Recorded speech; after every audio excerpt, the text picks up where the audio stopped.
కైరా గారు, మీరు కోప్పడకండి. కోప్పడితే ఆయాసం వస్తుంది. ఆయాసం వస్తే గొంతారిపోతుంది. గొంతారిపోతే దగ్గొచ్చి మీరు ఇబ్బంది పడతారు. మీరలా ఇబ్బంది పడితే నేను చూడలేను కైరా గారు. దాని తిట్లు భరిస్తుంది నేనైతే నన్ను ఓదార్చకుండా దాన్ని సముదాయిస్తున్నాడు. మిమ్మల్ని కాదు, నన్ను నేనే అనుకోవాలి మీలాంటి పిల్ల మూగతో కలిసి తిరుగుతున్నందుకు. చిచ్చి, నేనొక పెద్ద వేస్ట్ ఫెలోని. ఇది కరెక్ట్ మావయ్య.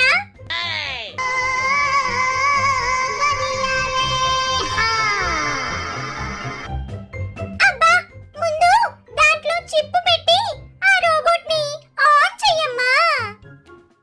హీరా మైక్రోచిప్ పెట్టగానే కమల్ స్టార్ట్ బటన్ నొక్కుతాడు. వెంటనే ఆ రోబోట్